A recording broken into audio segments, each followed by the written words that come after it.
ओम शांति। आज आम शुणा 31/7/2026 ए मासर लास्ट मुरली। मिठे बच्चे शिव बाबा ये कामना ना जे पिला माने बड़ हेले मोर सेवा करेंगे, से केबे बुढ़ा हुंती नहीं। बाबा ही निष्काम सेवाधारी अटंती। दी दिन है बाबा गोटे कथा कहते, बाबा ही निष्काम सेवाधारी अटंती, कारण सी आमर सेवा करुँच मात्र रिटर्न रे आमठू से कौन प्रकार कामना रखुना, कारण से कहीं बुढ़ा होना। बापा माँ पिला छुआ को जन्म दौरान से पालना कर पढ़ाऊँच यज्ञ करोच, किंतु शेष गोटे आशा तो निश्चित रूप रोचे आम बुढ़ा हेले मो पिला मते पचारे। जो पचार ना दुखी हो जाती, जो पचार से संतुष्ट लगुच। किंतु बाबा कौन कहते, मते कहा ठारू कौन सी सेवा आवश्यक ना, कहीं मु केबे बुढ़ा होनी, मु तो तुमर सेवा करने आसी। तेणु बाबा होचंती निष्काम सेवाधारी। प्रश्न, भोलानाथ शिव बाबा आम समस्त पिला मानकर बहुत बड़ ग्राहक अटंती किपरि? बाबा आमर ग्राहक केमती? बाबा कहते मु एते भोला ग्राहक अटे जे तुमर सब पुराणा जिनस को किणी नौछि एवं तार प्रतिबदल रे सब नुआ जिनिस दे दूछि। तुमे कहछ बाबा ए शरीर मन धन सब आपणकर, तेणु तार प्रतिबदल रे तुमको सुंदर शरीर मिल जाउछि, अपार धन मिल जाउछि। बाबा होचंती भोला ग्राहक, कहीं से आमठ सब पुराणा जिनस नहीं कि आमको ता बदल रे प्रतिबदल रे नुआ जिनस दौचंती। आमर पुराणा शरीर, रोगी शरीर, चिंतित मन एवं लोभी बिकारी भ्रष्टाचार धन जो बाबा सेवार लगौंती, तार रिटर्न रे बाबा आमको मन रे असीम शांति भर दौरान, शरीर को निरोगी कर दौरान एवं धन अनेक गुण रे आमको रिटर्न दौरान। ये हूँ सेवार शक्ति, जहाद्वारा आमको बहुत आशीर्वाद मिलूँ। आशीर्वाद मध्य गोटे शक्ति। बाबा एक्चुअली आम जब भी किसी सेवा करमर वंचित समय वंचित धन रु किसी आम भगवान सेवार लगे था। आम भावुचु मोर अर्जित धन रु किसी कमीगला, किंतु सब मन रखा आम सेवा कले आमर टाइम वेस्ट होनी, बेस्ट ही अच्छी। आम सेवार धन लगेले से धन आमर व्यर्थ जाऊनी। जिते आम समस्या आसी, परिस्थिति आसी, से धन से ही सेवा अनेक गुण आमको रिटर्न मिलूँ।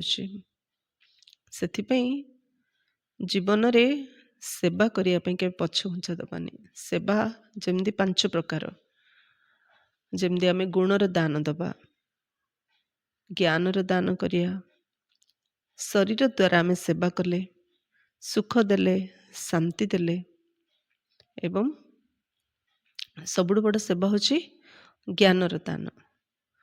जदि आम समस्त को ज्ञानर दान दबा ताले समस्तंकर मनोभावना को आम परिवर्तन करि परिबा। जदि मनोभाव को परिवर्तन करदेले ताले संसार सुखमय होगला। कारण मुझे सुखर दान देली अन्य परिवार सुख आसीगला, मुझे शांतिर दान देली अन्य परिवार शांति आसीगला। जिते मुझे अन्य सुख शांति देली ता प्रतिबदल रे मते स्वास्थ्य मिलूँ, समृद्धि मिलूँ। कहना कि देले किछि पाइबा, जदि भल दबा भल पाइबा, जदि मंद दबा मंद पाइबा। तो आम दान ना रे आम पाखरे जोटा एक्स्ट्रा जिनस था जोटा आमर यूज होनी से जागू आम अन्य को दान कर दौचु, तो ताकू दान कहनी, तार मध्य रिटर्न फल आमको मिल। आम मन कर आम जो अखाद्य आम पाखर अच्छे आम क्या दान कले, पोचका कि पोकड़ा कि सुखी जाइथिबो, तार प्रतिबदल रे सेमितिया जिनस अनेक गुण आमको मिल। आम घर किसी जिनस अच्छी वेस्टेज अच्छी क्या दान देले आम भाविले पुण्य जमा हम, पुण्य जमा हेनी, किंतु सेमितिया वेस्टेज जिनस आम घर को अनेक गुण रे आसीजिव। तो या द्वारा आम आशीर्वाद शक्ति तो जमा हलानी। आशीर्वाद क्या कह, सेवा क्या कह। जिते आमर कष्ट आसूची से समय शरीर मध्य साथी देवनी, ए धन मध्य साथी देवनी, किंतु करिथिबा सेवा करिथिबा पुण्य आमको साथी देव। ସେଥିପାଇଁ ଯେତେବେଳେ ଜଣଙ୍କ ଦେହ ଅସୁସ୍ଥ ହେଉଛି ଡକ୍ଟର ଛାଡ଼ି ଦେଉଛି, କ'ଣ କହୁଛି? ମୁଁ ଯାହା କରିବାର ଅଛି କଲି, ଏବେ ମୋ ହାତରେ ନାହିଁ, ତମେ ଭଗବାନଙ୍କୁ ଧ୍ୟାନ କର। ଆଉ ଯେତେବେଳେ ଘରେ ସମସ୍ତେ ଭଗବାନଙ୍କୁ ଧ୍ୟାନ କରୁଛନ୍ତି ସେତେବେଳେ ଚମତ୍କାର ହେଇଯାଉଛି। କ'ଣ ହେଉଛି ନା ମରିଥିବା ଖଟରେ ପଡ଼ିଥିବା ଲୋକ ମରିବା ସମୟ ମୁହୂର୍ତ୍ତ ଥିଲେ ମଧ୍ୟ ସମସ୍ତଙ୍କର ଦୁଆ ଆଶୀର୍ବାଦ ପ୍ରାର୍ଥନା ଦ୍ୱାରା ତାକୁ ପୁଣି ନୂଆ ଜୀବନ ମିଳିଅଛି, ପୁଣି ବଞ୍ଚି ଯାଉଛି, ତାର ପୁଣି ନିଶ୍ୱାସ ଚାଲିବାରେ ଲାଗୁଛି। ଏସବୁ ଆଶୀର୍ବାଦର ଶକ୍ତି, ଏସବୁ ସେବାର ଶକ୍ତି। ଜୀବନର ଅଚାନକ କିଛି ପ୍ରାପ୍ତ ହେଉଛି, ଇଏ ମଧ୍ୟ ସେବାର ଶକ୍ତି। ଗାଡ଼ିରେ ଯାଉଛୁ, ଆକ୍ସିଡେଣ୍ଟ ହେଉଛି, ଗାଡ଼ି କ'ଣ କ'ଣ ଭାଙ୍ଗି ଯାଉଛି, କିନ୍ତୁ ଆମକୁ ମାଡ଼ ବାଜୁନି। ଇଏ ସବୁ ସେବା ଓ ଆଶୀର୍ବାଦର ଶକ୍ତି, ଯିଏକି ଆମ ଜୀବନରେ ଚମତ୍କାର କରିଦେଉଛି। ତ ଭକ୍ତିରେ ମଧ୍ୟ ଆମେ ଗାଉଥିଲେ ଶରୀର ମନ ଧନ ସବୁ ଆପଣଙ୍କର। କହୁଥିଲେ ନା, ତନ ମନ ଧନ ସବ କୁଛ ତେରା, ତେରା ତୁଝको अर्पण क्या लागे मेरा। ହେ ପ୍ରଭୁ, ଏ ତନ ମନ ଧନ ସବୁ କିଛି ଆପଣଙ୍କର, ଆପଣଙ୍କର, ଆପଣଙ୍କ କାମରେ ଲଗେଇଲେ ତ ମୋର ତ କିଛି ନୁହଁ ନା। କିନ୍ତୁ ଦେଇଥିବା ତନ୍ମନ ଧନ ଭଗବାନଙ୍କର, ଯଦି ଭଗବାନଙ୍କ କାମରେ ଲଗାଉଛୁ, ସେବାରେ ଲଗାଉଛୁ, ତାର ପ୍ରତିବଦଳରେ ସୁନ୍ଦର ଶରୀର, ନିରୋଗୀ ଶରୀର ମିଳୁଛି, ଅପାର ଧନ ମଧ୍ୟ ଆମକୁ ମିଳୁଛି। ଏ ସେବାର ମହତ୍ଵ ବର୍ତ୍ତମାନ ସଙ୍ଗମ ଯୁଗରେ ପରମାତ୍ମା ଆସିକି ବୁଝଉଛନ୍ତି, କାରଣ ସଙ୍ଗମ ଯୁଗରେ ଆର ମହତ୍ଵ ଅଧିକ ବଢ଼ିଯାଉଛି। କାରଣ ଡାଇରେକ୍ଟ ଭଗବାନ ଏବେ ଆସୁଛନ୍ତି। ଦୁନିଆରେ ମଧ୍ୟ ଅଫର୍ ଥାଉଛି ନା, ଗୋଟେ ନେଲେ ଗୋଟେ ଫ୍ରି, କିମ୍ବା ପଲିସିରେ ମଧ୍ୟ ଅଫର୍ ଥାଉଛି, ଏ ଟାଇମ୍ରେ ଯଦି ତୁମେ ପଲିସି କରିବ ତାହେଲେ ତୁମକୁ ଏତିକି ପରସେଣ୍ଟେଜ ମିଳିବ। ସେମିତି ସଙ୍ଗମରେ ଅଫର୍ ଆସିଛି ଭଗବାନଙ୍କ ପାଖରୁ। ଯିଏ ନିଜର ତନ ମନ ଧନ ସମୟ ସଂକଳ୍ପ ଶ୍ୱାସ ଯେତେ ସେବାରେ ସଫଳ କରିବ, ଅବିନାଶୀ ଆତ୍ମାକୁ ପ୍ରତି ଜନ୍ମରେ ତାର ରିଟର୍ଣ୍ଣ ତାକୁ ପୁଣ୍ୟ ରୂପରେ ପ୍ରାପ୍ତ ହେଉଥିବ। ସେଥିପାଇଁ ସେବାରେ କେବେ ଅହଙ୍କାର ଆଣିଆନି, ସେବା ଦେଖିଲା ଭଳି କରିଆନି। ଗୁପ୍ତ ଦାନ ମହାପୁଣ୍ୟ କୁହାଯାଉଛି। ଯେମିତି ଆମେ ଗୁପ୍ତ ଦାନ କରିବା ଆଉ ପାତ୍ର ଦେଖିକି କରିବା। ଯେମିତି ଆମେ ଯଦି ଖରାପ ପାତ୍ରରେ କ୍ଷୀର ରଖିଦେବା ତାହେଲେ ସେ କ୍ଷୀର ଛିଣ୍ଡି ଯାଉଛି, ତେଣୁ କ୍ଷୀରକୁ ମଧ୍ୟ ଭଲ ପାତ୍ରରେ ରଖିବାର ଅଛି। ଠିକ୍ ସେମିତି ଆମେ ସେବା ମଧ୍ୟ କରୁଛୁ, ପାତ୍ର ଦେଖିକି ସେବା କରିବା ଏବଂ ବାବାଙ୍କର ଶ୍ରୀମତ ଅନୁସାରେ କରିବା। ତେବେ ସେବାର ଶକ୍ତି, ଆଶୀର୍ବାଦର ଶକ୍ତି ଆମକୁ ଅନେକ ଗୁଣରେ ପ୍ରାପ୍ତି ହେବ। ଗୀତ ଅଛି, ଭଲେ ନାଚେ ନ୍ୟାରା କୋଇ और नहीं, ଭଲେ ନାଚେ ନିରାଲା କୋଇ और नहीं। ଓମ୍ ଶାନ୍ତି। ଏହି ଗୀତ ଭକ୍ତି ମାର୍ଗରେ ଗାୟନ କରିଥାନ୍ତି। ଯାହା ବି ଗୀତ ସବୁ ଅଛି ଭକ୍ତି ମାର୍ଗର ଅଟେ, ସେଗୁଡ଼ିକର ଅର୍ଥ ମଧ୍ୟ ବାବା ବୁଝାଉଛନ୍ତି। ପିଲାମାନେ ମଧ୍ୟ ବୁଝି ଯାଉଛନ୍ତି ଯେ ଭୋଳାନାଥ କାହାକୁ କୁହାଯାଉଛି। ଦେବତାମାନଙ୍କୁ ଭୋଳାନାଥ କୁହାଯିବ ନାହିଁ। ଗାୟନ ଅଛି, ସୁଦାମା 2 ମୁଠା ଅନ୍ନ ଦେଇଥିଲେ, ତେଣୁ ତାଙ୍କୁ ମହଲ ମିଳିଗଲା। ତାହା ମଧ୍ୟ କେତେ ସମୟ ପାଇଁ? 21 ଜନ୍ମ ପାଇଁ। ମାତ୍ର 2 ମୁଠା ଦେଇଥିଲେ, ମହଲ ମିଳିଲା। ଅର୍ଥ ଏଠି କିଏ କେତିକି ଲଗାଉଛି ନାହିଁ, ଭାବନାର ଭଡ଼ା, ଭାବନାର ଭଡ଼ା ଭଗବାନ ଦିଅନ୍ତି। ଏବେ ପିଲାମାନେ ଜାଣିଗଲେଣି ଯେ ବାବା ଆସି ଭାରତବାସୀଙ୍କୁ ନିଶ୍ଚିତ ଭାବରେ ହୀରା ନୀଳାର ମହଲ ଦେଉଛନ୍ତି। କାହା ବିନିମୟରେ ଦେଉଛନ୍ତି? ପିଲାମାନେ କହୁଛନ୍ତି, ବାବା ଏହି ଶରୀର ମନ ଧନ ସବୁ ଆପଣଙ୍କର ଅଟେ, ଆପଣଙ୍କ ଠାରୁ ହିଁ ମିଳିଛି। ଯଦି କାହାର ସନ୍ତାନଟିଏ ଜନ୍ମ ହୁଏ ତେବେ କହନ୍ତି ଭଗବାନ ଦେଲେ। ଧନ ପାଇଁ ମଧ୍ୟ କହୁଛନ୍ତି ଭଗବାନ ଦେଇଛନ୍ତି। ତେବେ କହିଲା ବାଲା କିଏ? ଆତ୍ମା। ଆତ୍ମା କହୁଛି ନା ମୋତେ ଭଗବାନ ଦେଇଛନ୍ତି। ଆତ୍ମା ଚାଲିଗଲେ ପାଟି ଥିବ କହିପାରିବ କି? କାହିଁକି? କହିବା ବାଲା ଆତ୍ମା ତ ନାହିଁ, ଆଉ ପାଟି କେମିତି କହିବ? ଆମେ କାହା ଘରକୁ ଯାଉଛୁ କାହା ସହିତ ମିଶିବା ପାଇଁ, ସେ ଘରଟା ଥିବ କିନ୍ତୁ ସେ ଲୋକ ଯଦି ନଥିବ ଆମେ କାହା ସହିତ ମିଶିବା? ଠିକ୍ ସେମିତି ଭଗବାନ ଅର୍ଥାତ୍ ପିତା ହିଁ ଦେଇଛନ୍ତି। ତେବେ ବାବା କହୁଛନ୍ତି ପୁରୁଣା ସବୁ କିଛି ଏବେ ତୁମକୁ ମୋତେ ଦେବାକୁ ହେବ। ତାର ପ୍ରତିବଦଳରେ ମୁଁ ତୁମକୁ ବହୁତ ସୁନ୍ଦର ଶରୀର ଟ୍ରାନ୍ସଫର କରିଦେବି, ଅପାର ଧନ ମଧ୍ୟ ଦେବି। ଆଜିକାଲି ଟ୍ରାନ୍ସଫର ସିଷ୍ଟମ ଆମେ ଭଲ ଭାବରେ ଜାଣିଛୁ ନା। ଫୋନ ପେରେ ଯେଉଁଠୁ ଆମେ ଚାହିଁଲେ ଜିନିଷ ମଗେଇଲେ ଆଉ ଫୋନ ପେରେ ପଇସା ପେମେଣ୍ଟ କରିଦେଲେ। ସେମିତି ବାବା କହୁଛନ୍ତି ହେଲେ ଶରୀରକୁ ତ ଟ୍ରାନ୍ସଫର କରିପାରିବାନି, କିନ୍ତୁ ବାବା ଏ ଅସମ୍ଭବ କାମ ସମ୍ଭବ କରୁଛନ୍ତି। ବାବା କ'ଣ କହୁଛନ୍ତି, ଯଦି ତୁମେ ସେବା କଲ ତାହେଲେ ତା ପ୍ରତିବଦଳରେ ଶରୀର ମନ ଧନର ସେବାରେ ଲଗେଇଲେ ବାବା କହିଲେ ମୁଁ ତୁମକୁ ସୁନ୍ଦର ଶରୀର ଟ୍ରାନ୍ସଫର କରିଦେବି, ଅପାର ଧନ ମଧ୍ୟ ଦେବି। ଏକଥା ଭଗବାନ କହୁଛନ୍ତି, ମଣିଷ ନୁହଁ। କିନ୍ତୁ କାହାକୁ ଦେବି? ନିଶ୍ଚିତ ପିଲାମାନଙ୍କୁ ହିଁ ଦେବି। ଲୌକିକ ପିତାଙ୍କ ଠାରୁ ଅଳ୍ପ କାଳ ପାଇଁ ଧନ ମିଳିଛି, ଅବିନାଶୀ ପିତା ଆମକୁ ଅବିନାଶୀ ବର୍ଷା ଦେବେ। ବାବା ବୁଝାଉଛନ୍ତି ଜ୍ଞାନ ଏବଂ ଭକ୍ତି ମଧ୍ୟରେ ରାତି ଦିନର ପାର୍ଥକ୍ୟ ରହିଛି। ଭକ୍ତିରେ ଅଳ୍ପ କାଳ ପାଇଁ ପ୍ରାପ୍ତି ହୋଇଥାଏ। ଯଦି ଧନ ଅଛି ତେବେ ସୁଖ ଅଛି। ଧନ ଅଭାବରେ ମନୁଷ୍ୟ କେତେ ଦୁଃଖୀ ହେଉଛନ୍ତି। ପିଲାମାନେ ଜାଣିଛନ୍ତି ଯେ ବାବା ଆମକୁ ଅସରନ୍ତି ଜ୍ଞାନ ଧନ ଦେଉଛନ୍ତି, ସେଥିପାଇଁ ଖୁସି ଲାଗୁଛି। ସବୁଠୁ ଶ୍ରେଷ୍ଠ ଦାନ ହେଉଛି ଜ୍ଞାନ ଧନ, ଜ୍ଞାନ ଦାନ। ବାବା ଆମକୁ ଅସରନ୍ତି ଜ୍ଞାନ ଧନର ଦାନ କରୁଛନ୍ତି। ତେଣୁ ଆମର ଖୁସି ମଧ୍ୟ ଅପାର, ଅବିନାଶୀ, ଅସରନ୍ତି, ସଦାକାଳ ପାଇଁ ଆମେ ବାବାଙ୍କ ଠାରୁ ସୁଖ ପାଉଛନ୍ତି। ସୁଖଧାମରେ ସୁଖର କୌଣସି ଅଭାବ ନାହିଁ। ପ୍ରତ୍ୟେକଙ୍କର ନିଜ ନିଜର ରାଜଧାନୀ ରହିବ। ତାକୁ ପବିତ୍ର ଗୃହସ୍ଥାଶ୍ରମ କୁହାଯାଏ। ତେଣୁ ବାବା କେତେ ଭଳା ଅଟନ୍ତି, କ'ଣ ନେଉଛନ୍ତି ଏବଂ ପ୍ରତିବଦଳରେ କ'ଣ ଦେଉଛନ୍ତି। ବାବା କେତେ ଭଲ ଗ୍ରାହକ ଅଟନ୍ତି। ଏମିତିରେ ବି ପିତା ସନ୍ତାନମାନଙ୍କର ଗ୍ରାହକ ହିଁ ହୋଇଥାନ୍ତି। ସନ୍ତାନ ଜନ୍ମ ହେଲା, ସାରା ସମ୍ପତ୍ତି ତାର ହୋଇଗଲା। ବାବା କ'ଣ କହିଲେ, ଏମିତିରେ ବି ପିତା ସନ୍ତାନମାନଙ୍କର ଗ୍ରାହକ ହିଁ ହୋଇଥାନ୍ତି।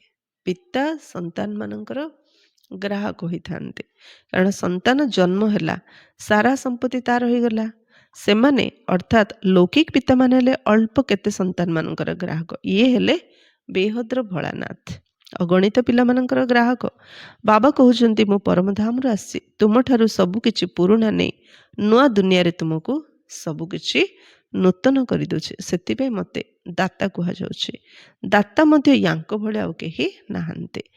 ସମସ୍ତଙ୍କର ନିଷ୍କାମ ସେବା କରୁଛନ୍ତି। ବାବା ଦାତା, ତାଙ୍କ ପରି ଦୁନିଆରେ କିଏ ନାହିଁ। ସେ ସମସ୍ତଙ୍କର ନିଷ୍କାମ ସେବା କରୁଛନ୍ତି, କୌଣସି କାମନା ନାହିଁ। ତ ଦାନରେ ଶକ୍ତି, ଆଶୀର୍ବାଦର ଶକ୍ତି କେତେବେଳେ ମିଳୁଛି?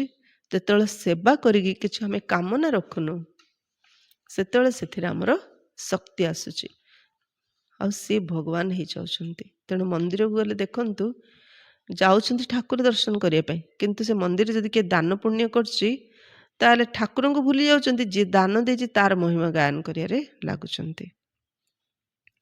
ପ୍ରକୃତରେ ଦାନ ଗୁପ୍ତ ହେବା ଆବଶ୍ୟକ। ଜଣେ ପରମାତ୍ମା ସାରା ବିଶ୍ୱର ସେବା କରୁଛନ୍ତି, କିନ୍ତୁ ସବୁବେଳେ ନିଜକୁ ଗୁପ୍ତ ରଖୁଛନ୍ତି। ତେଣୁ ଭଗବାନଙ୍କୁ ସମସ୍ତେ ଡାକୁଛନ୍ତି, ମାତ୍ର ଭଗବାନ କିଏ ମଧ୍ୟ ଜାଣିପାରୁନାହାନ୍ତି। କାହିଁକି ନା ସେ ଆମଠୁ କିଛି କାମନା ରଖିନାହାନ୍ତି। ଜଣେ ସେବା କଲେ କାହିଁ ଦେଖେଇ ହେଉଛି, ତାକୁ କିଛି ପାଇବାର ଇଚ୍ଛା ଅଛି, ଆଉ ସେଇଥିପାଇଁ ସେ ଦେଖେଇ ହେଉଛି, ଆଉ ସେ ପାଉଛି ମଧ୍ୟ। କିନ୍ତୁ ପରମାତ୍ମା ଜଣେ ଯିଏ ନିଷ୍କାମ ସେବାଧାରୀ, ଗୁପ୍ତ ସେବାଧାରୀ ଏବଂ ନିରହଙ୍କାରୀ ମଧ୍ୟ ଅଟନ୍ତି। ତେଣୁ ବାବା କ'ଣ କହିଲେ, ମୁଁ ନିଷ୍କାମୀ ଅଟେ, ମୋର କିଛି ପାଇବାର ଲାଳସା ନାହିଁ। ମୁଁ ପିତା ଏପରି ମଧ୍ୟ କହୁନି ଯେ ପିଲାମାନଙ୍କର କର୍ତ୍ତବ୍ୟ ହେଲା ବୁଢ଼ା ବାପାର ଯତ୍ନ ନେବା, କାହିଁକି ନା ମୁଁ ତୁମମାନଙ୍କର ପାଳନା କରିଛି। ନା, ଏହା ତ ନିୟମ ରହିଛି ଯେ ବାପା ବୁଢ଼ା ହୋଇଗଲେ ସନ୍ତାନ ତାଙ୍କର ଯତ୍ନ ନେବେ, କିନ୍ତୁ ଏହି ବାବା ତ କେବେ ବୁଢ଼ା ହୁଅନ୍ତି ନାହିଁ, ସଦା ଯୁବକ ଅଟନ୍ତି। ଆତ୍ମା କେବେ ବୁଢ଼ୀ ହୋଇନଥାଏ। ଏକଥା ତ ଜାଣିଛ, ଲୌକିକ ପିତା ପିଲାମାନଙ୍କ ଠାରୁ ଆଶା ରଖିଥାନ୍ତି ଯେ ମୁଁ ବୁଢ଼ା ହୋଇଗଲେ ପିଲାମାନେ ମୋର ସେବା କରିବେ। ଯଦିଓ ସବୁକିଛି ପିଲାମାନଙ୍କୁ ଦେଇଥାନ୍ତି, ତଥାପି ତାଙ୍କର ସେବା ତ ହୋଇଥାଏ ନା। ଏଇ ଶିବ ବାବା କହୁଛନ୍ତି ମୁଁ ତ ଅଭକ୍ତା ଅଟେ, ମୁଁ କେବେ ବି କିଛି ଭୋଜନ ଗ୍ରହଣ କରେ ନାହିଁ। କିଛି ନେବାର ତ ଦୂରର କଥା, ବାବା ଆମର କିଛି ଭୋଜନ ମଧ୍ୟ ଗ୍ରହଣ କରନ୍ତି ନାହିଁ। ମୁଁ କେବଳ ପିଲାମାନଙ୍କୁ ଜ୍ଞାନ ଦେବା ପାଇଁ ଆସିଥାଏ। ପରମାତ୍ମା ଆତ୍ମାମାନଙ୍କୁ ଆସି ବୁଝାଉଛନ୍ତି। ରୁହ ଅର୍ଥାତ୍ ଆତ୍ମା ହିଁ ଶୁଣୁଛି, ପ୍ରତ୍ୟେକ କଥା ଆତ୍ମା ହିଁ କରୁଛି। ସଂସ୍କାର ମଧ୍ୟ ଆତ୍ମା ସାଥିରେ ନେଇଯାଉଛି। ୟାଦର ଆଧାରରେ ନୂଆ ଶରୀର ମିଳୁଛି। ସଂସ୍କାର ଯୋଗ ଦ୍ୱାରା ସଂସ୍କାର ପରିବର୍ତ୍ତନ ହେଉଛି ଏବଂ ତା ବଦଳରେ ନୂଆ ଶରୀର, ନିରୋଗୀ ଶରୀର, କଞ୍ଚନକାୟା ସୁନ୍ଦର ଶରୀର ମିଳୁଛି। ଏଠାରେ ମନୁଷ୍ୟମାନଙ୍କର ଅନେକ ମତ ରହିଛି। କେହି କହୁଛନ୍ତି ଆତ୍ମା ହିଁ ପରମାତ୍ମା ଅଟେ। ଆତ୍ମା ଉପରେ କୌଣସି ପାପ ପୁଣ୍ୟର ପ୍ରଭାବ ପଡ଼େ ନାହିଁ। ଆତ୍ମାକୁ ନିର୍ଲେପ ବୋଲି କହିଦେଉଛନ୍ତି। ଯଦି ଆତ୍ମା ନିର୍ଲେପ ହୋଇଥାନ୍ତା ତେବେ କାହିଁକି କହୁଛନ୍ତି ପାପାତ୍ମା ପୁଣ୍ୟାତ୍ମା? ଯଦି ଆତ୍ମା ନିର୍ଲେପ ତେବେ କହିବା ଦରକାର ପାପ ଶରୀର ପୁଣ୍ୟ ଶରୀର। ଏବେ ତୁମେ ଜାଣିଛ ଯେ ସବୁ ଆତ୍ମାମାନଙ୍କର ଆତ୍ମିକ ପିତା ଆମ ଆତ୍ମାମାନଙ୍କୁ ପାଠ ପଢ଼ାଉଛନ୍ତି ଏହି ଶରୀର ଦ୍ୱାରା। ଆତ୍ମାକୁ ଆହ୍ୱାନ କରିଥାନ୍ତି ନା, କୁହନ୍ତି ଆମର ପିତାଙ୍କର ଆତ୍ମା ଆସିଥିଲା, ଭଜନର ସ୍ୱାଦ ଗ୍ରହଣ କଲା। ଆତ୍ମା ହିଁ ସ୍ୱାଦକୁ ଗ୍ରହଣ କରିଥାଏ, ଫିଲିଂ ଅନୁଭବ କରିଥାଏ। ବାବା ତ ଏଭଳି କହିବେ ନାହିଁ, ସେ ତ ଅଭକ୍ତ ଅଟନ୍ତି। ବ୍ରାହ୍ମଣମାନଙ୍କୁ ଭୋଜନ କରିଥାନ୍ତି, ଆତ୍ମା ଆସିଥାଏ। କେଉଁଠି ତ ଆସି ବିରାଜମାନ କରିବ ନା। ବ୍ରାହ୍ମଣ ଆଦିଙ୍କୁ ଖୁଆଇବା ଭାରତରେ ଏକ ସାଧାରଣ ପ୍ରଥା। ଆତ୍ମାକୁ ଡାକିଥାନ୍ତି, ତାଙ୍କୁ ପଚରା ଉଚରା କରିଥାନ୍ତି, ତେବେ କେତେଟା କଥା ତାଙ୍କର ସତ୍ୟ ବି ହୋଇଯାଏ। ଏହି ପିତ୍ର ଆଦିଙ୍କୁ ଭୋଜନ କରାଇବା ଏହା ମଧ୍ୟ ଡ୍ରାମାରେ ନିର୍ଦ୍ଧାର୍ଯ୍ୟ ଅଛି। ୱାର୍ଲଡ ଗୋଟେ ଡ୍ରାମା। ଆତ୍ମା ତ ଅବିନାଶୀ। ଆତ୍ମା ଶରୀର ଦ୍ୱାରା ଯେମିତି ଅଭିନୟ କରୁଛି, ଶରୀର ଛାଡ଼ିଦେଲେ ମଧ୍ୟ ସୂକ୍ଷ୍ମ ଶରୀର ମଧ୍ୟ ଅଭିନୟ କରୁଛି ଡ୍ରାମା ଅନୁସାରେ। ଏଥିରେ କିଛି ଆଶ୍ଚର୍ଯ୍ୟ ହେବାର ନାହିଁ। ବାବା ସଂକ୍ଷିପ୍ତରେ ଡ୍ରାମାର ରହସ୍ୟକୁ ଶୁଣାଉଛନ୍ତି। ଏହାର ବିସ୍ତାର ଏତେ ରହିଛି ଯେ ଯାହାକି ସମ୍ପୂର୍ଣ୍ଣ ଡ୍ରାମାର ଜ୍ଞାନ ଶୁଣାଇବା ସମ୍ଭବ ନୁହେଁ। ଗୋଟିଏ ଗୋଟିଏ କଥାକୁ ବୁଝାଇବାରେ ବର୍ଷ ବର୍ଷ ଲାଗିଯିବ। ତୁମ ପିଲାମାନଙ୍କୁ ବହୁତ ସହଜ ଶିକ୍ଷା ମିଳୁଛି। ଗାୟନ ମଧ୍ୟ କରୁଛନ୍ତି, ହେ ପତିତ ପାବନ ଆସ, ଏଠାକୁ ଆସି ଆମକୁ ପାବନ କର। ତାଙ୍କର ନାମ ହିଁ ପତିତ ପାବନ ଅଟେ। ବ୍ରହ୍ମା ବିଷ୍ଣୁ ଶଙ୍କରଙ୍କୁ ପତିତ ପାବନ କହିପାରିବା ନାହିଁ। ବାବାଙ୍କୁ ହିଁ ପତିତ ପାବନ ମୁକ୍ତିଦାତା କୁହାଯାଏ। ଦୁଃଖହର୍ତ୍ତା ସୁଖକର୍ତ୍ତା ମଧ୍ୟ ତାଙ୍କୁ ହିଁ କୁହାଯାଏ। ସିଏ ହେଲେ ନିରାକାର। ଶିବଙ୍କର ମନ୍ଦିରକୁ ଯାଇ ଦେଖ, ସେଠାରେ ଲିଙ୍ଗ ରଖିଛନ୍ତି। ନିଶ୍ଚିତ ଚୈତନ୍ୟ ରୂପରେ ଥିଲେ, ସେଥିପାଇଁ ତ ପୂଜା କରୁଛନ୍ତି। ଏହି ଦେବତାମାନେ ମଧ୍ୟ କେତେ ଚୈତନ୍ୟ ରୂପରେ ଥିଲେ, ସେଥିପାଇଁ ତ ସେମାନଙ୍କର ମହିମା ହେଉଛି। ନେହେରୁ ଚୈତନ୍ୟରେ ଥିଲେ, ସେଥିପାଇଁ ତ ତାଙ୍କର ଚିତ୍ର ରଖି ମହିମା କରୁଛନ୍ତି। କେହି ଯଦି ଭଲ କାମ କରି ଚାଲିଯାଆନ୍ତି ତେବେ ତାଙ୍କର ଜଡ଼ ଚିତ୍ର ତିଆରି କରି ମହିମା କରିଥାନ୍ତି। ଅର୍ଥ ଏଇଠି ମୁଖ୍ୟ ହେଉଛି କର୍ମ। ଯେ ଭଲ କର୍ମ କରିକି ଯାଉଛନ୍ତି, ମେମୋରି ରୂପେ ତାର ମୂର୍ତ୍ତିକୁ ରଖି ମହିମା କରୁଛନ୍ତି, ପୂଜା କରୁଛନ୍ତି, ଗାୟନ କରୁଛନ୍ତି। ପବିତ୍ର ଆତ୍ମାଙ୍କର ହିଁ ପୂଜା କରିଥାନ୍ତି। କିଏ ଭଲ କାମ କରିଗଲା ତାର ମହିମା କରୁଛନ୍ତି, ଡିଫରେଣ୍ଟ। ଯେ ଭଲ କାମ କରିଗଲା ତାର ମହିମା କରୁଛନ୍ତି, କିନ୍ତୁ ପବିତ୍ର ଆତ୍ମା ତାର ପୂଜା କରୁଛନ୍ତି। ତେଣୁ ଏଠି ମେନ୍ ସ୍ଲୋଗାନ ହେଲା ବି ହୋଲି ବି ଯୋଗୀ। ଯୋଗୀ ହୁଅ, ପବିତ୍ର ହୁଅ। ଯେ ଭଗବାନଙ୍କ ସହିତ ଯୋଗ ଲଗେଇବ, ପବିତ୍ର ହେବ, ସେ ନିଶ୍ଚିତ ରୂପେ ଭଗବାନଙ୍କର ଶ୍ରୀମତରେ ଚାଲିବ। ଯେ ଶ୍ରୀମତରେ ଚାଲିବ ସେ ନିଶ୍ଚିତ ଶ୍ରେଷ୍ଠ ହେବ, ସେ ପୂଜ୍ୟ ହେବ ଏବଂ କଳ୍ପସାରା ସେ ମନ୍ଦିରରେ ପୂଜା ପାଇବ। ପବିତ୍ର ଆତ୍ମାଙ୍କର ହିଁ ପୂଜା କରିଥାନ୍ତି, କୌଣସି ମନୁଷ୍ୟଙ୍କର ପୂଜା କରିପାରିବେ ନାହିଁ। ମନୁଷ୍ୟ ବିକାରରୁ ଜନ୍ମ ନେଇଥାନ୍ତି, ତେଣୁ ସେମାନଙ୍କର ପୂଜା ହୋଇପାରିବ ନାହିଁ। ପୂଜା ଦେବତାମାନଙ୍କର ହୁଏ, ଯିଏକି ସର୍ବଦା ପବିତ୍ର ଅଟନ୍ତି। ତୁମେ ଜାଣିଛ ବାବା ପୂର୍ବରୁ ମଧ୍ୟ ଆସିଥିଲେ, ପୁଣି ଏବେ ସଙ୍ଗମ ଯୁଗରେ ଆସିଛନ୍ତି ସ୍ୱର୍ଗର ସ୍ଥାପନା କରିବା ପାଇଁ। ପୁଣି ଦ୍ୱାପର ଯୁଗ ଠାରୁ ରାବଣ ରାଜ୍ୟ ଆରମ୍ଭ ହେବ। ରାବଣ ରାଜ୍ୟ ଆରମ୍ଭ ହେବା ପରେ ପରେ ତୁରନ୍ତ ଶିବଙ୍କର ମନ୍ଦିର ତିଆରି କରିଥାନ୍ତି। ଏବେ ତ ଶିବ ବାବା ଚୈତନ୍ୟରେ ଜ୍ଞାନ ଶୁଣାଉଛନ୍ତି, ସେ ସତ୍ୟ ଅଟନ୍ତି, ଚୈତନ୍ୟ ଅଟନ୍ତି, ତାଙ୍କର ହିଁ ମହିମା ଗାନ କରୁଛନ୍ତି। ନିରାକାରଙ୍କୁ ଶରୀର ତ ଦରକାର ନା। ତେବେ ବାବା ହିଁ ଆସି ବିଶ୍ୱକୁ ସ୍ୱର୍ଗରେ ପରିଣତ କରୁଛନ୍ତି। ସେଇ ସ୍ୱର୍ଗ ଦୁନିଆରେ ରାଜତ୍ୱ କରିବା ପାଇଁ ତୁମେ ପୁରୁଷାର୍ଥ କରୁଛ। ବାବା ଆସି ସଂସାରକୁ ସ୍ୱର୍ଗ କରୁଛନ୍ତି ଏବଂ ସେହି ସ୍ୱର୍ଗ ରାଜ୍ୟରେ ରାଜତ୍ୱ କରିବା ପାଇଁ ଆମେ ପୁରୁଷାର୍ଥ କରୁଛୁ। ସ୍ୱର୍ଗବାସୀ ତୁମେ ହେଉଛ, ନିରାକାର ପରମପିତା ପରମାତ୍ମା ଜ୍ଞାନର ସାଗର ଅଟନ୍ତି।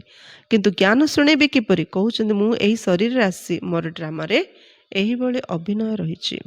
ମୁଁ ପ୍ରକୃତିର ଆଧାର ନେଉଛି। ଇଏ ବ୍ରହ୍ମା, ଯିଏକି ପ୍ରଥମ ନମ୍ବର ଆତ୍ମା, ତାଙ୍କର ହିଁ ଅନେକ ଜନ୍ମର ଶେଷରେ ମୁଁ ଆସି ପ୍ରବେଶ କରୁଛି ଏବଂ ତାଙ୍କର ନାମ ବ୍ରହ୍ମା ରଖୁଛି। ପ୍ରଥମେ ଏମାନେ ସମସ୍ତେ ଭଟ୍ଟିରେ ଥିଲେ, ତେଣୁ ବହୁତ ପିଲାଙ୍କର ଅଲୌକିକ ନାମ ଦିଆଯାଇଥିଲା, କିନ୍ତୁ ବହୁତ ପିଲା ଜ୍ଞାନକୁ ଛାଡ଼ିଦେଲେ। ସେଥିପାଇଁ ନାମ ରଖିବାରେ ଲାଭ କ'ଣ? ତୁମେ ସେଇ ସବୁ ନାମକୁ ଶୁଣିଲେ ଆଶ୍ଚର୍ଯ୍ୟ ହୋଇଯିବ। ଏକା ବେଳେ ସମସ୍ତଙ୍କର ଏକାଠି କେତେ ସୁନ୍ଦର ସୁନ୍ଦର ନାମ ଆସିଥିଲା। ବ୍ରହ୍ମା ବାବା ଥିଲାବେଳେ ଶିବ ବାବା 400 ଭାଇ ଭଉଣୀମାନଙ୍କର 400ଟା ନୂଆ ନାଁ ଦେଇଥିଲେ। ଆମେ ପିଲାଟା ଜନ୍ମ ହେଲେ ତାକୁ ଗୋଟେ ନାଁ ଦେବା ପାଇଁ କେତେ ଜଣଙ୍କୁ ପଚାରୁଛୁ, କେତେ ଭାବୁଛୁ, କିନ୍ତୁ ପରମଧାମରୁ ଶିବ ବାବା ସମସ୍ତଙ୍କର ନୂଆ ନୂଆ ନାଁ ଦେଇଥିଲେ। ଯେମିତି ଦାଦି ପ୍ରକାଶମଣି, ପ୍ରକାଶମଣି ନାଁଟା ଶିବ ବାବା ଦେଇଛନ୍ତି, କିନ୍ତୁ ଦାଦିଙ୍କ ନାଁ ତ ଗୋପୀ ଥିଲା, ପ୍ରକାଶମଣି ନୁହଁ।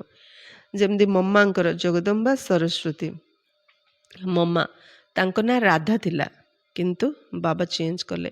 ସେମିତି ଦାଦି ରତନ ମୋହିନୀ, ଦାଦି ଗୁଲଜାର, ସବୁ ଭାଇ ଭଉଣୀମାନଙ୍କର ବାବାଙ୍କ ଥିବା ସମୟରେ ନାଁ ବାବା ଚେଞ୍ଜ କରୁଛନ୍ତି। ଏ ବଡ଼ ଆଶ୍ଚର୍ଯ୍ୟର କଥା, ଏତେ ଜଣଙ୍କ ନାଁ ବାବା ପରମଧାମରୁ ଲେଖିକି ପଠେଇଥିଲେ ଆଉ ସମସ୍ତେ ସେଇ ନାଁ ଅନୁସାରେ ପୁରୁଷାର୍ଥ ମଧ୍ୟ କରିକି ଦେଖେଇଛନ୍ତି। ତେଣୁ ବାବା କହିଲେ ଆଶ୍ଚର୍ଯ୍ୟ ହେଇଯିବ, ଏକାବେଳେ ସମସ୍ତଙ୍କର ଏକାଠି କେତେ ସୁନ୍ଦର ସୁନ୍ଦର ନାମ ଆସିଥିଲା। ସନ୍ଦେଶୀ ସୂକ୍ଷ୍ମ ବତନରୁ ନାମ ଗୁଡ଼ିକୁ ନେଇ ଆସୁଥିଲେ। ସେହି ଲିଷ୍ଟ ମଧ୍ୟ ନିଶ୍ଚିତ ରଖିବା ଉଚିତ। ସନ୍ନ୍ୟାସୀମାନେ ମଧ୍ୟ ଯେତେବେଳେ ସନ୍ନ୍ୟାସ ବ୍ରତ ନିଅନ୍ତି ସେତେବେଳେ ତାଙ୍କର ନାମ ମଧ୍ୟ ବଦଳିଯାଏ। ଆକ୍ଚୁଆଲି ସତ୍ୟଯୁଗରେ ରାଧା ଆଉ କୃଷ୍ଣ ସ୍ୱୟଂବର ପରେ ତାଙ୍କ ନାଁ ଚେଞ୍ଜ ହେଲା ଶ୍ରୀ ଲକ୍ଷ୍ମୀ ଆଉ ଶ୍ରୀ ନାରାୟଣ। ସେହିପରି ଏବେ ଯେତେବେଳେ ଯଜ୍ଞ ଆରମ୍ଭ ହେଲା, ବାବା 400 ଭାଇ ଭଉଣୀମାନଙ୍କର ନାଁ ଚେଞ୍ଜ କରି ନୂଆ ନାମ ଦେଲେ।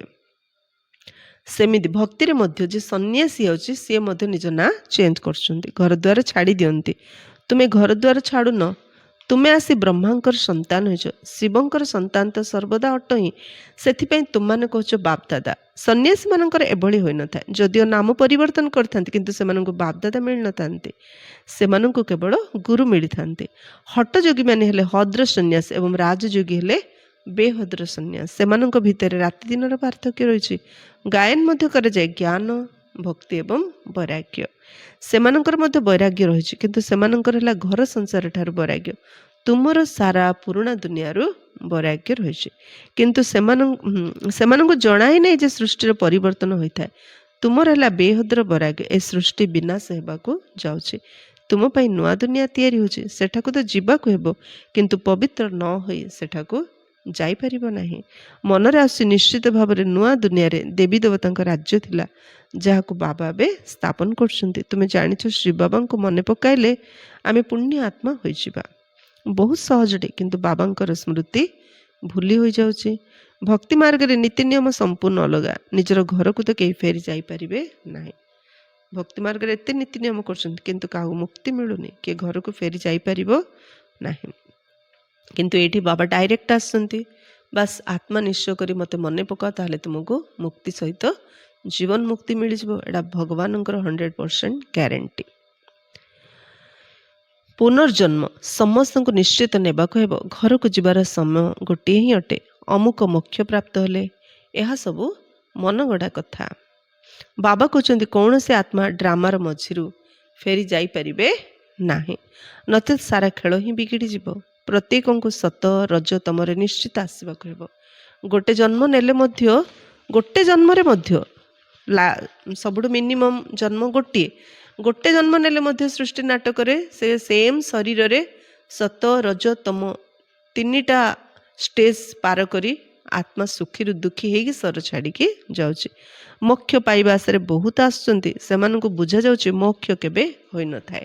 ମୋକ୍ଷ ମାନେ ସେମାନେ ଚାହୁଁଛନ୍ତି ବାସ୍ ଯିବି ପରମଧାମରେ ବ୍ରହ୍ମରେ ଲୀନ ହେଇଯିବୁ, ଆଉ କେବେ ମଧ୍ୟ ଜନ୍ମ ହେବୁନି। ବାବା କହିଲେ ସେଇଟା ହୋଇପାରିବ ନାହିଁ, ଅସମ୍ଭବ।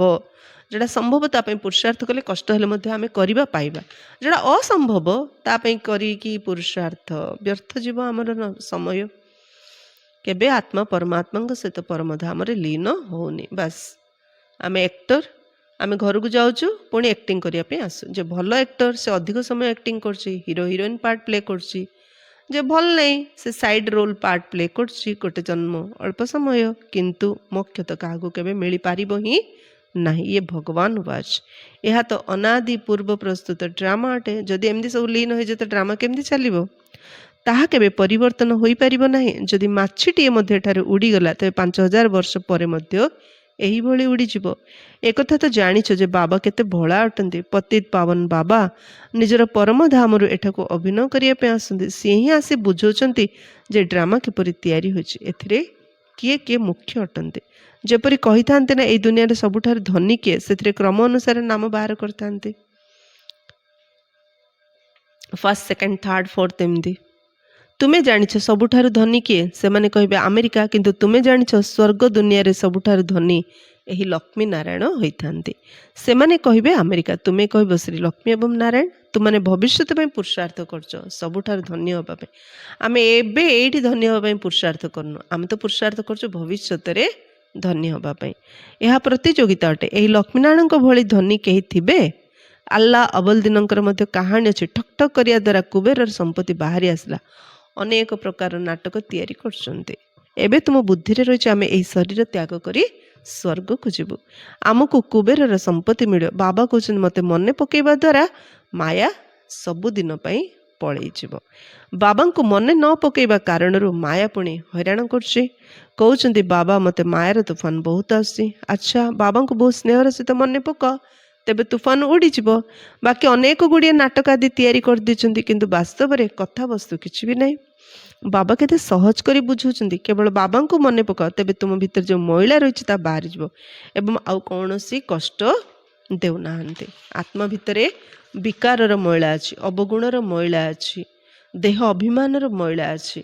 ତେଣୁ ବାବା କହୁଛନ୍ତି ତୁମେ କେବଳ ଖାଲି ମୋତେ ମନେ ପକାଅ, ତୁମ ଭିତରୁ ସବୁ ମଇଳା ବାହାରିଯିବ। ତା ଛଡ଼ା ବାବା ଆମକୁ ଅନ୍ୟ କୌଣସି ଭକ୍ତିରେ କେତେ କଷ୍ଟ କରୁଥିଲେ। ଭକ୍ତି ନଥିଲେ ମଧ୍ୟ ଦୁନିଆରେ ସୁଖରେ ରହିବା ପାଇଁ କେତେ କଷ୍ଟ କରୁଛନ୍ତି। କିନ୍ତୁ ଜ୍ଞାନ ମାର୍ଗରେ ମାତ୍ର ଗୋଟିଏ ବୁଡ଼ ପକାଅ, ବାବାଙ୍କ ୟାଦରେ ବୁଡ଼ିଛ। ତା ଛଡ଼ା ବାବା ଏଠି ଆମ ଅନ୍ୟ କୌଣସି କଷ୍ଟ ଦେଉନାହାନ୍ତି।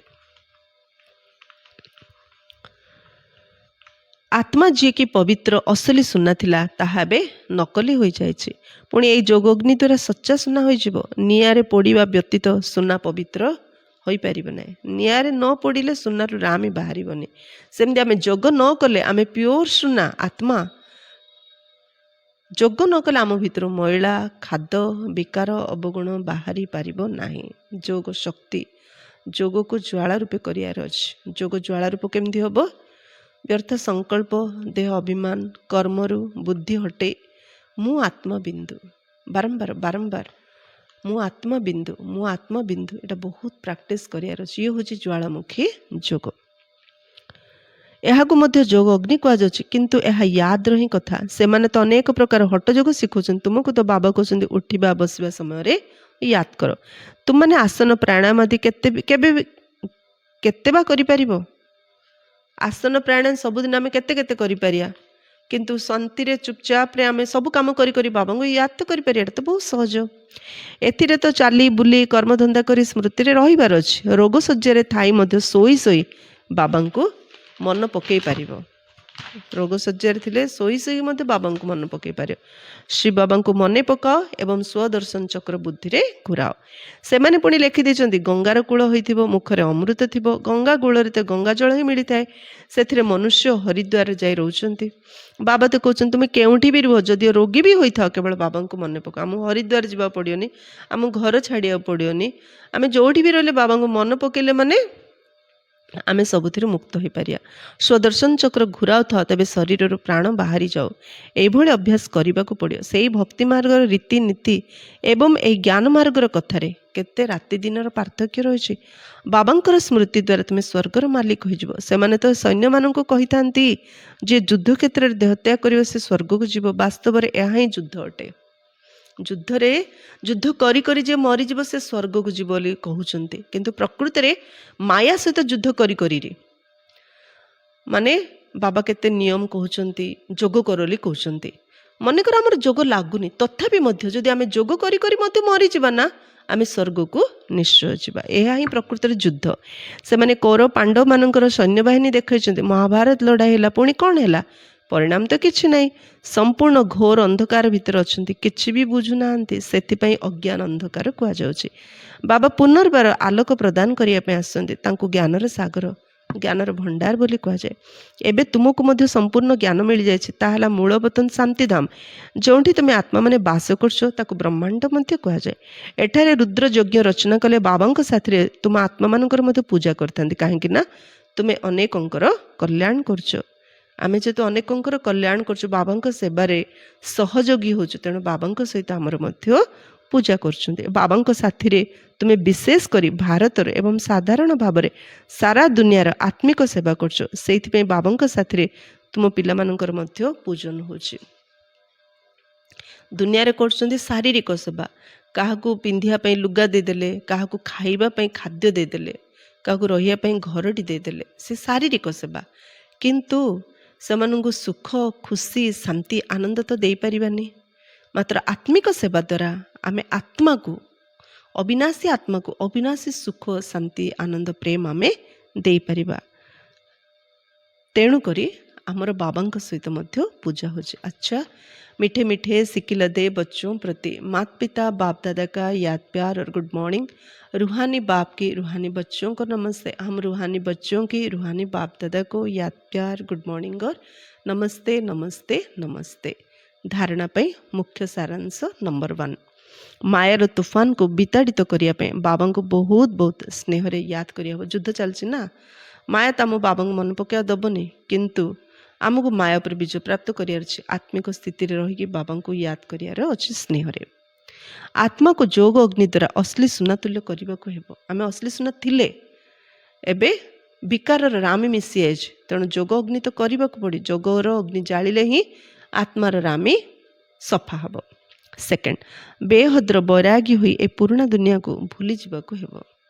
वैराग्य गोटे हद्र, गोटे बेहद्र। सेमान तो हद्र वैराग्य आनी घर छाड़ी चलीगले। बाबा कहते घर छाड़नी, बेहद्र वैराग्य आनी ए पुराणा दुनिया को बुद्धि भूल। से घर छाड़ी जंगल को पलैले घर को आ लोक परिवार को मन पकेले पुणी आउ थे घर आसी जाऊँगी। किंतु बाबा कहते घर छाड़े कौन हम, बुद्धि घर को भूल, बुद्धि देह को भूल। दुनिया परिवर्तन होची, नुआ दुनिया को जीवाक हम, से संन्यास करने हम। जेहेतु दुनिया बदलुची, परिवर्तन होची, प्रलय होनी, नुआ दुनिया आसीबो, तेणु से नुआ दुनिया को जीवाई ए पुराणा दुनिया आम बुद्धि संन्यास करार अच्छी। वरदान, प्रति पादरे सावधानता अवलंबन कर पद्मर रोजगार जमा करथिबा पद्मपति भव।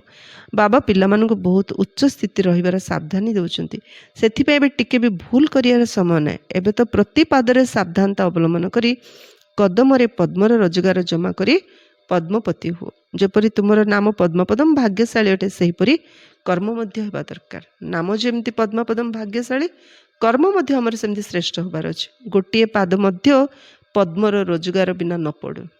प्रत्येक संकल्प, प्रत्येक सेकेंड संपूर्ण श्रेष्ठ पॉजिटिव हो। तेणु बहुत भावी चिंती श्रीमत अनुसार प्रत्येक पाद उठाओ। श्रीमत रे मन मत मिसाओ नहीं, श्रीमत रे मन मत मिसाओ नहीं।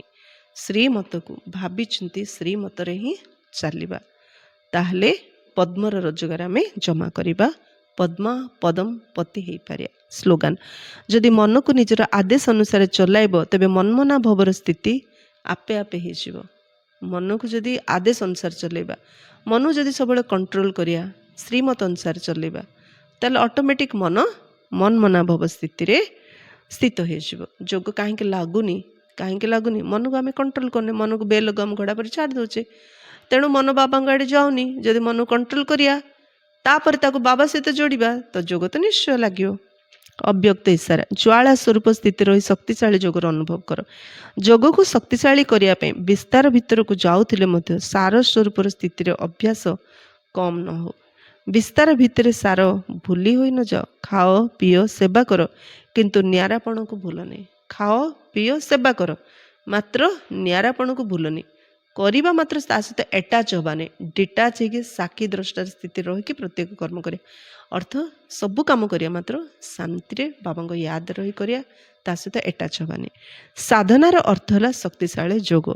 निरंतर बाबा सहित दिल रो संबंध जोड़ी होई रहिथिबो। साधना अर्थ निरंतर बाबा सहित दिल रो संबंध जोड़ी होई रहिथिबो। केवल जोगरे बसी जीवाको साधना कहा जाएनि, किंतु शरीर द्वारा जेपरि बसी पढ़ुच सेपरि मन बुद्धि हृदय एकमात्र बाबा आड़े लगी रहिथिबो एवं बाबा साथी रे बसीथिबो।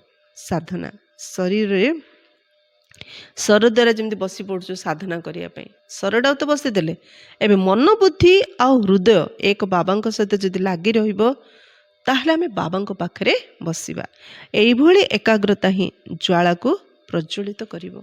मन बुद्धि एकाग्रता ही आम भितर जोगर ज्वाला को प्रज्वलित करिवो। अच्छा, ओम शांति।